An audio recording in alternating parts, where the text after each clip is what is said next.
কাটছে না দুর্যোগপূর্ণ আবহাওয়া, সমুদ্রে মাছ থাকলেও মৎস্যজীবীরা ধরতে পারছেন না তা। মূলত দুর্যোগপূর্ণ আবহাওয়া ও সমুদ্র উত্তাল থাকার কারণে কোনো ট্রলার জাল ফেলে মাছ ধরতে পারছে না, কারণ এখন গভীর সমুদ্রে নোঙর করে দাঁড়ানোর কোনো পরিস্থিতি নেই। তাই সব ট্রলারগুলি বাধ্য হয়ে উপকূলের কাছাকাছি অবস্থান করছে। এদিকে মাছ না ধরে সমুদ্র থেকে বারবার ফিরে আসার কারণে ক্ষতির মুখে পড়েছেন মৎস্যজীবীরা। দুর্যোগপূর্ণ আবহাওয়া কাটলে আবারও ট্রলারগুলি মাছ ধরার উদ্দেশ্যে গভীর সমুদ্রে পাড়ি দেবে, কিন্তু সমুদ্র শান্ত না হলে কিভাবে তারা মাছ ধরবেন তা নিয়ে এখন চিন্তিত তারা। তবে সমুদ্রে মাছ ধরার উপর সরকারি নিষেধাজ্ঞা উঠে যাওয়ার পর প্রথম 2 থেকে 3 দিন জালে ভালো মাছ পড়েছিল। এখন বেশিরভাগ সময় মৎস্যজীবীরা ট্রলার নিয়ে উপকূলের কাছাকাছি অবস্থান করছে বলে মৎস্যজীবী সংগঠন সূত্রে জানা গিয়েছে। এখন সমুদ্রে ওয়েদারটা ঢেউটা প্রচন্ড উত্তাল, প্রচন্ড ঢেউ হচ্ছে, যার জন্য আমাদের ফিশারম্যানদেরকে গতকাল 7 তারিখ এবং 6 তারিখ এবং 7 তারিখ এই 2 দিন হচ্ছে ওয়ার্নিং দিয়েছে যাতে সমুদ্রে মাছ ধরতে না যায়। তো অলরেডি আমাদের ফিশারম্যানরা পরশুদিন রাত্রিবেলা থেকে সমস্ত ল্যান্ডিং সেন্টারগুলোই চলে এসছে, সমুদ্রে আর কেউ নেই। তবে আগামীকাল আবার ওয়েদার ভালো হলে এবং ওয়ার্নিং যদি আবার দেয়, ওয়ার্নিং তুলে নিলে তারপরে আবার বেরোবে।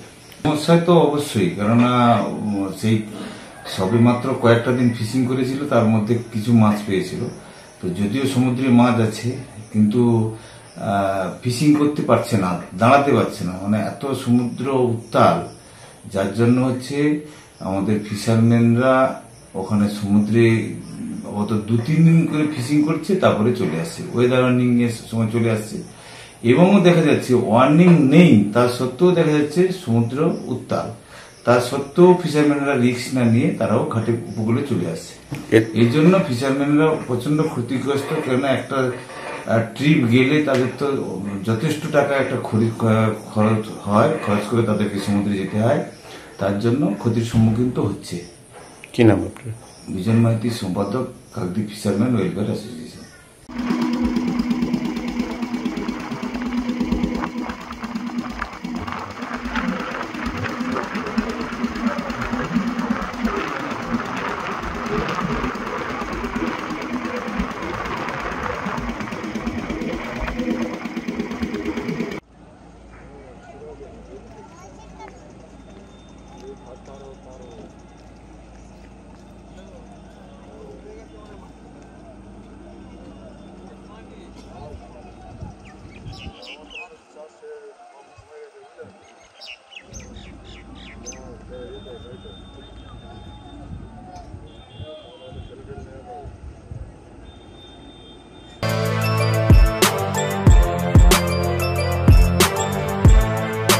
এখন অনেক বড় শ্রী লেদার্স হাওড়া ময়দান।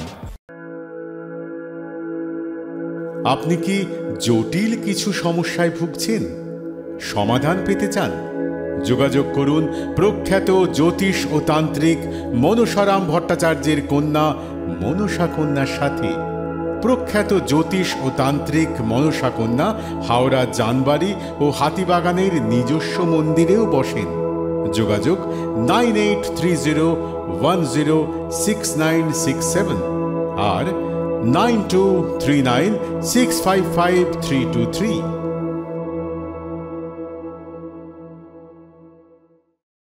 কলার তুলে নয়, বুক চিতিয়ে চলা।